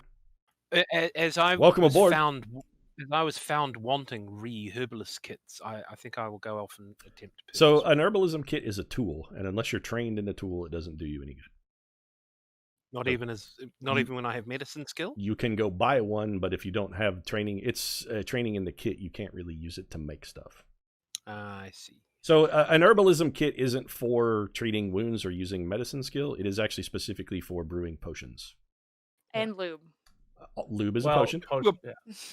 Precisely. That's exactly what we managed. And I and you was- don't I you was don't know how to gonna do that, go- Tink. So No, exactly. you right, can right. learn. So there are things that are called downtime activities. When you have downtime, like for instance, you're spending 2 weeks traveling over a caravan and nothing exciting is happening. There are things that you can do during your downtime. One of those things is becoming proficient in a tool. So you could Or learning the language. or learning a language, or there are other things you can do like to earn money, like gambling, or there's a limit to what you can do in a caravan. But during downtime, like you can go pit fighting if you want. That's a downtime activity that you can do to earn money between adventures. So if you want to go engage in gladiatorial combat, I mean, that's on the list of stuff you can do. If you know a profession, like say you're a blacksmith, you can just go blacksmith stuff and make money. You can also make magic items. There's all kinds of stuff you can do downtime. But learning an herbalism kit would be something you could do while on the road. So on that, in the skills sort of thing, there's the rather sort of abstract thing of perception. How would I go about using that as downtime? Is that possible? No, perception is just your ability to notice stuff in the world.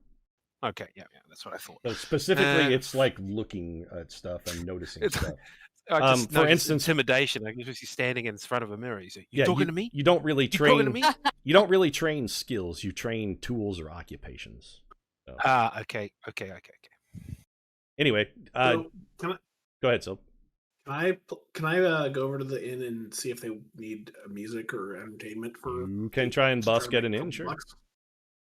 Yeah, let me just. That's probably what I'll do overnight. See if I can make enough to just stay in the inn in some modest room. Okay, make a performance check. All right.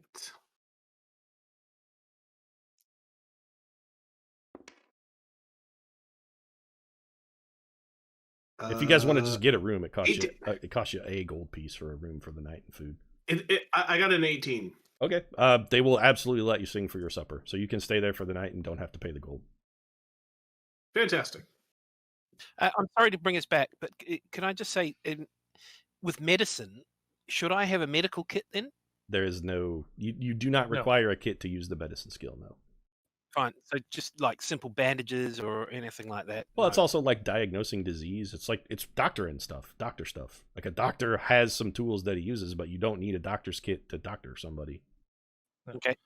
Cool. You like medicine, you can like, fix or try to splint a broken leg. Yeah, you can set a broken bone. You can help somebody regain consciousness if they're down or dying. You can diagnose a disease. You can be like, oh, this peasant has cancer, whatever. That's the kind of stuff you do with medicine. Mm-hmm. Or be like, But you I am poisoned, and you can be like, oh, I know what kind of poison it is, and this is the antidote we need. That sort of stuff. But there isn't a first aid component to having medicine then? No. Okay. You have literal god powers, and if someone is hurt, you can fix them with magic, Tink. Yes. Glue people's arms back Yeah. on. Yeah, you don't. No, I have heal come wounds from or a something different, too. So. different RPG discipline. than Yeah, what when these it sorts of comes things do. to fixing injured people, you have better tools at your disposal than put a bandage on it. Like you can literally say magic words and just make the wound go away. Yeah, fine. No, I'm just used to a very low magic environment. So Yeah, that's that ain't cool. Okay. Dragonmyrth. No, fine. People don't come up with mundane solutions for stuff that magic can do because magic is the mundane solution. What sort of area was it around the carts? Is it just like a? I mean, city area, if you've ever seen like a caravanserai, it's just a bunch of stalls with wagons and horses and camels and shit everywhere. There's lots of pack animals, people coming and going, carrying various burdens and bundles. Think caravan of courage. Is there any like wooded area? around? The stall is like a little wooden slip, so it's like a little wooden parking spot. No, I that's meant sort of- like in the city. Is there like a trees or something? Oh no, this is think Athens, so it's kind of arid. It's not desert, but it's also not like a very tree-inducive climate. There might be like some scrub trees and olive trees, that sort of stuff, but not a lot of foliage. No. Okay. I guess I'll just, it's late in the day. I'll just go to the inn. Okay. Get a drink, food. That's fine. 1 gold piece, you get a night's lodging and whatever food and drink that you want. Before you wander off, Corum and Joram say, "Hey, don't get too drunk if you're going to the inn, please." And then that's the last they have to say on the matter. Good advice. Yeah. Well, they just Guys, don't I've want you to never be. been able to follow. Hang on. They don't want you to be So as late. part of my performance, I want booze. How do I have to roll to see how buzzed I get? Nope. Now you get as drunk as you want to get, or as not drunk as you want to get. I assume that you know how to drink. If you want to get blackout drunk, you get blackout drunk. Is there a Okay, feat for like? slight buzz it is, baby. Say again, Biddy. I'm sorry. Oh, I was just gonna say, is there like a bard feat that's play music when you're fucking wasted? Because I know a lot of real life bards who have that feat. I mean, performance. The drunker you are, the higher the difficulty on the performance check. Yeah, so that absolutely affects it. You get drunk enough, and you'll have disadvantage on your performance check. No, but I mean, can you get an ability to where you like negate a lot of that disadvantage? You can You're a get bard. better at performance, so that Bards you have can pretty high still make the performance, check so- when you're drunker. My performance is like +7, so it's Okay. like like I'm pretty good. I'm pretty good at performing. Yeah. generally. So, for instance, when you think about difficulties on a check, a good way to think of it is the average check to do something with reasonable competence is usually around a 10. So for Silk Monkey to play a song, he would need to get a 10 on a performance check to perform a song that's pretty decent. It may not be amazing, but it's going to be in tune, and you can probably identify it if it's a recognizable song. So if Silk rolls a 1, his total performance is still an 8. So if he rolls as bad as it's possible, he can't fuck it up that bad. So he's just pretty be good like, at playing music. Nice.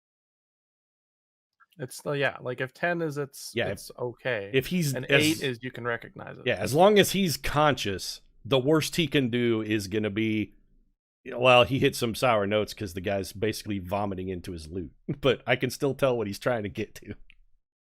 Well, imagine Yeah, if I he have starts bag- I have vomiting while he's bagpipes, playing the bagpipes. A lute and a pan Oh. flute. No. Yeah, if you play the bagpipes, you may have problems because there are parts of Dragonmyrth where those are going to go over well, but by and large, most people are not going to be super enthused about fucking bagpipes because they're bagpipes. Well, that's why I have the lute and the pan flute as my callbacks. So I can find something for everybody. So Slexy, you're over there, and Silk Monkey's performing for his supper and having a few drinks. You get a nice pot of standard stew, which is whatever's been cooking in the pot, and it's got some meat of some variety in it and some potatoes and carrots. It tastes reasonably well. The bread's pretty good. I will not have beer. I will have a Just a big glass of water. And or something. I will fine. not have meat. I The inn is separate clean and dry. the vegetables. Think they'll bring you a whole cabbage, steamed. Oh! I'm just imagining his turtle head just like going out, taking bites, and going back. He does have an ability that lets him go inside his shell, actually. I know. Ah, Turtles are great. Yeah, he can go in his shell and get a massive buff to AC. Yep, he also is tough And to move. just for flavor, I'm gonna disguise myself to look like Looney Kravitz, my Mordhau Okay. guy. Looney So Lenny Kravitz takes the stage at the nearby inn. Biddy, Colonel, what are you guys doing? Are we oh, I'm sorry, carry on. Yeah, I'm gonna stay at the inn and I'm gonna have a couple drinks at the bar and regale the tavern people about the amazing 2 weeks that I've just had. Gonna tell them tales of your Minotaur lover? All right, make a performance check. That's And that performance as long well. Telling a story is also performance. I take a look at Tiberius. Biddy, what are you doing? Oh, I'm there as well. I'm going to pay my gold and watch the performance. Maybe add some Listen. sound effects to the Minotaur stories. Okay, you can do that with. You have prestidigitation, right, Biddy? Do you have? I got an 18 on my performance. Okay, you have Check. prestidigitation, right, Biddy? I don't think I do. Do you have actually. thaumaturgy by chance? I have. I don't think so. What cantrips do you have, Biddy? Oh, sorry. My cat's laying on my character sheet. Let me pull up my digital copy here. If you have prestidigitation or thaumaturgy, you could actually enhance the Colonel's story. I didn't with... look at my cantrips closely with enough. I have sound effects and Firebolt, whatnot. Light, Ray of Frost, and Shocking Grasp. Okay, so you're a murder. You're a more of a murder caster, so you don't really have anything that can enhance a performance. I Nothing mean, I can. What about light? I Can I sort of put that so I it can turns help into the a Colonel. spot? You absolutely can, Silk, because you have illusion powers. Like, isn't minor illusion one of your Yeah. cantrips? I have minor illusion and prestidigitation. Yeah, so you can add all kinds of special effects. You can give her story fucking pyrotechnics if you want with minor illusion. Yeah. Tink light just makes I even have major image, so I could do like crazy shit. You absolutely can. She Yeah. could make a Minotaur. He could make a Minotaur. You could, in And fact, I make could a act minute. out some of the Yeah. best scenes in the story. You then could, get yes. kicked I out think of we the- should get a private booth and charge people to come and watch this show. Tink, because you There's no point doing it free on the bar. Tink light. The light spell just makes a globe of light that casts light, like daylight illumination in 30 feet, and then it's dim light out to 60 feet. So it No, literally but I mean, makes a if I glowing put ball. that over It would not be a spotlight. It's just a ball of light. Richter or whatever his name is.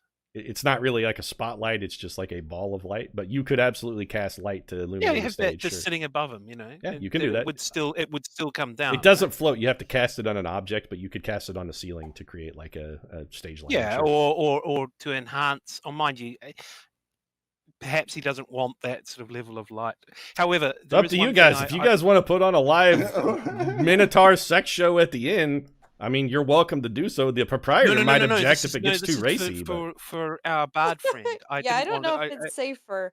I certainly didn't want to throw any more light on the show. the salty tales of the sea. So Silk has prestidigitation, which is effectively kind of like stage magic. If he wants to put on stage magic and spotlights and pyrotechnics, he has all the abilities he needs to do. Oh, that, okay, so. okay, fair enough. Yeah. You can help, but he can also do that. So. Well, one thing I would like to do, as I notice, presumably that he's sort of Colonel, knocking just so you back the know, drinks. the people in the bar are absolutely fucking enraptured by your story. By the way, they are. Everybody is hanging on your every fucking word. And you see a couple people are like slipping off into the alley behind the inn, and you hear some grunts coming from outside. I'm just We here probably to could make spread some money love. this way. You absolutely Sorta- could have got some 50 Shades of Grey Start money like out of this, a smut theater or whatever, and just like with the illusions and stuff. This isn't a bad. Needless idea. to say, the bartender is I super am pleased, not and the in place is favor. getting really crowded. Yeah, I'm sitting as far away from all of you as possible. Yeah. Slexy, Whoa, you're over in the whoa, corner don't with include me you're in over in the this. corner with one other bearded, what looks to be lifelong caravan guard, and he's like, Jesus fuck, kids these days. He seems to be not pleased. He's like, I'm going across the street. He gets up and wanders out.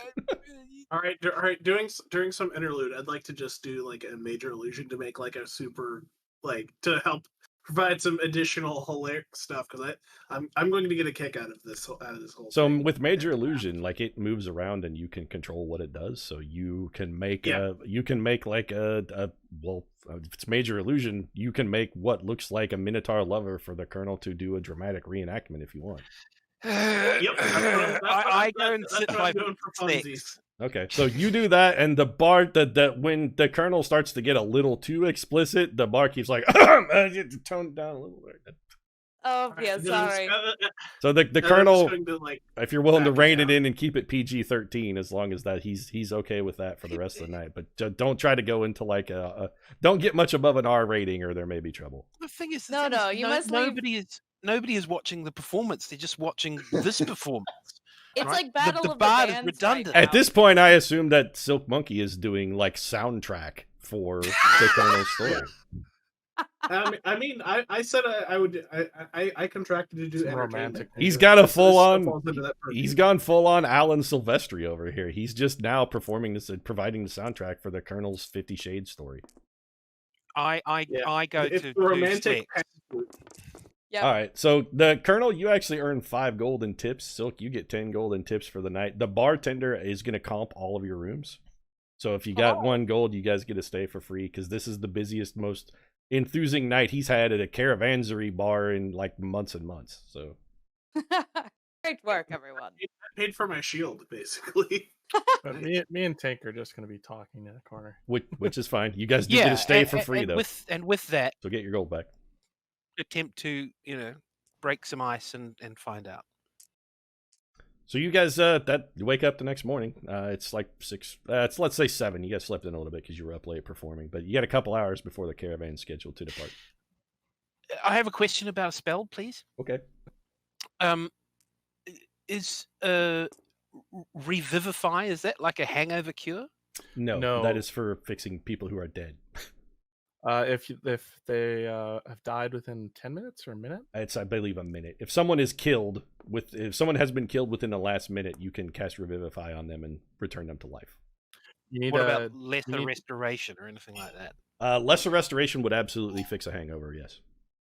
Fine, I'll cast that on our singing friend and I'll go. I don't think any of them is hungover. No, but oh really? Don't think so. Silk didn't say he was getting blackout drunk. He just said he was going to get a nice buzz. Oh. Yeah, I got a light buzz. I don't think anybody got wasted. I think it's Buzz Well, Lightyear. Definitely not wasted enough that they would need lesser restoration, because that will like cure poisoning. You can ingest a fatal toxin and lesser restoration. I think at this point I've stopped role playing, haven't I? I'll stay quiet.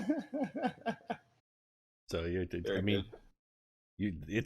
that's a pretty powerful magic. But I mean, it will absolutely cure a hangover, because that is poisoning, so it will fix it. Okay, Good. Anyway, there we go. That's out there for everyone, just in case. So anybody want to do anything before it's time to go, or you just want to hop on the caravan and get to Red? I'm just switching my spells around for the new. Okay. Is there any place I can buy like a songbook or anything nearby? Just Not like a in bookstore, Torm. maybe? It's not really a culture sort of town. They don't really have. Okay. Yeah. There's no Bard College or anything here. You could have definitely gotten something like that in Dragonmyrth, and you probably can get something like that in Karenborg, but Torm isn't really the right sort of town. Okay. Is there any like bookshop in general where I can just read? Like, because I assume I'm going to be mostly just sitting around doing nothing. Yep. Or Absolutely. Most caravan jobs are boring as shit. Yeah. Here, So, read the Book of Roy. So what You might learn something. That's actually not a terrible idea. Do you have something specific you're looking for, Silk? What do you want to do? What are you looking to get? I would look for something like a sort of like a. I'm thinking of like a travel book for where we're going. So there is just a like- place that has like a Rick Steves type, like, hey. So there if you've is never been to this there place, is a here's shop some that has a bunch of maps and atlases. You could go buy maps and atlases. That is something they do have in the town. They have a cartographer who is relatively well known. An excellent Okay. idea. So if you wanna go to his shop, yeah, absolutely. Okay, so you show up at the map store, or well, it's actually Carl's Cartography is the name of it.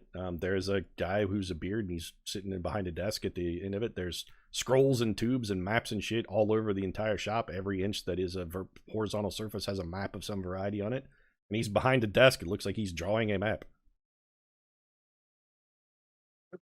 Oh. Morning. What can I do for you? So my friends and I we're setting out on a caravan to Tornberg. Fuck. You mean Karenborg? Yep. Well, I mean, this is Yeah. Torms. Everybody's on a caravan to somewhere. That's pretty much why we exist. What, you looking for a map of Karenborg? Yeah, I'm looking. Having never been, I'm looking for a map or an atlas or something that would just have some information about the area and the culture and things. Okay. He scratches his head for a second and then points to a shelf. Most of Karenborg stuff's over there. Okay, thank you. I'm just gonna go over and look and see what's there. There's all kinds of maps of Karenborg. There's some that are the city of Karenborg. There's some that are the surrounds of Karenborg. There's like a big geography thing that has the entire... There's like a topographical map of the entirety of Karenborg. Pretty much anything you would want to know map-wise about Karenborg or the surrounding areas is over in that section. It's available. So whatever you want, it's there. Since we're going to the city, I would say I kind of want to know what's in the city. Okay, So, you absolutely buy a map of Karenborg City then. That will cost you 15 gold. Maps are expensive.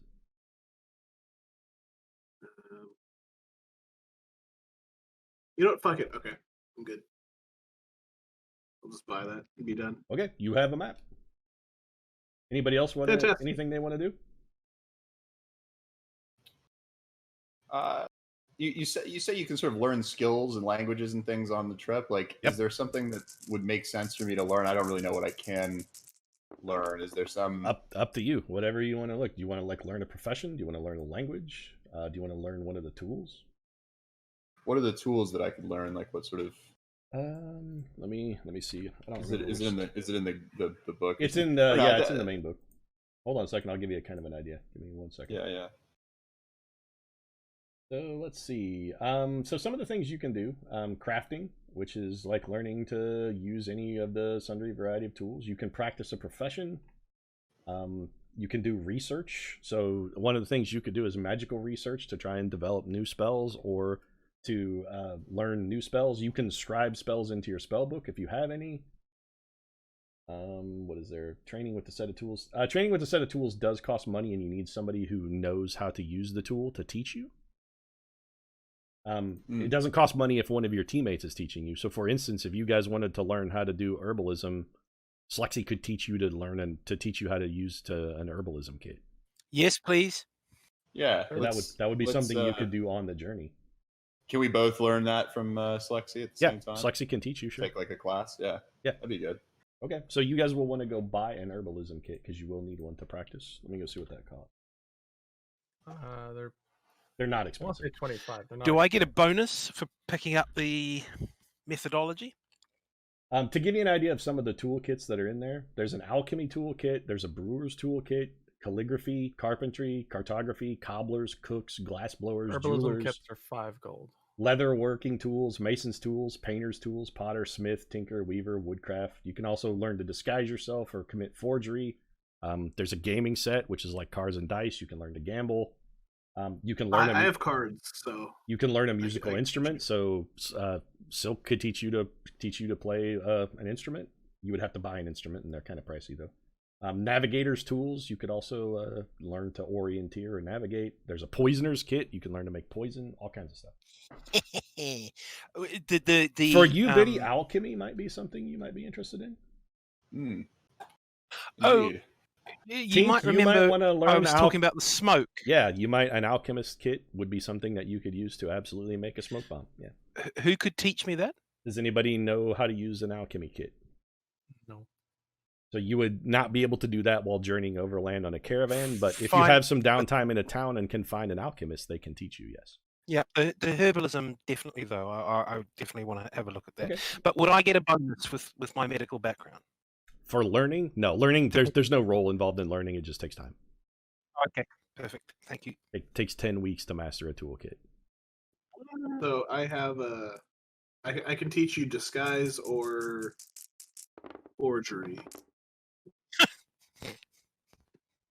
If you guys want to buy a toolkit, you can run over to you can run and buy whatever common toolkit you want. The forger's toolkit is the one thing you probably can't just buy. Silk can maybe find you one if you're interested in learning how to forge documents. Yeah, you'd have to go to the... There are places you can get one, but that would be something we'd have to roleplay because you can't just buy that. So it's a everybody got their stuff taken care of. Yeah, I'm gonna buy an herbalist Okay. kit. So you guys are gonna learn how to do herbalism from Slexy. That's cool. All right. Colonel, you got anything you want to do before you leave town? I'm good, actually. All right. So 9 a.m. rolls around. Corum and Jorm are like, "Let's go!" And you guys hop on the backs of the wagons. Did you guys want to buy horses or anything, or you just want to ride the wagons? I'm just gonna ride on the back of the back wagon. Okay. If you guys want to buy a horse and ride along, I mean, horses are reasonably affordable.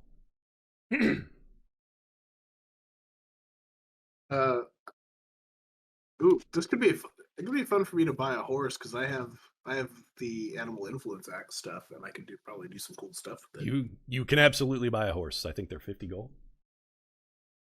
Let me look real quick. Let me find the browser window where I had the handbook up. So a riding horse is 75 gold. That would be something to negotiate for sure. You could try and do a little haggling if you want. Yeah.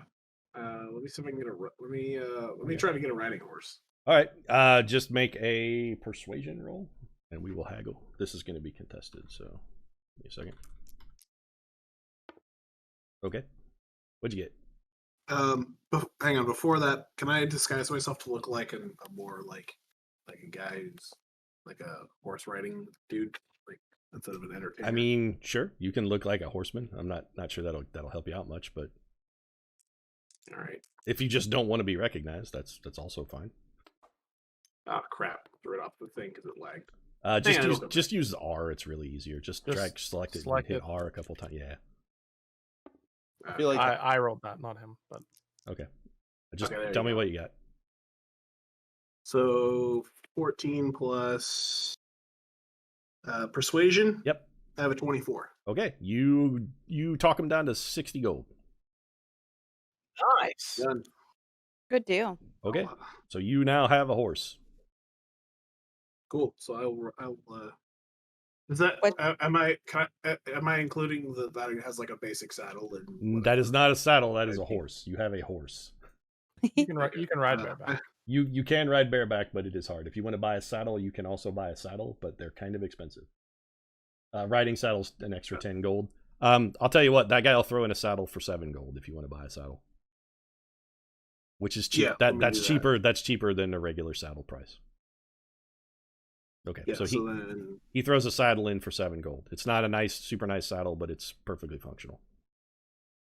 okay, yeah, I'll do that. And let me just break out yield calculator so I can double check how much I have. You should be fine. Because then I'd be 67. So okay. All right, so the caravan takes off. You guys are journeying. The first couple days are completely uneventful. Nothing happens.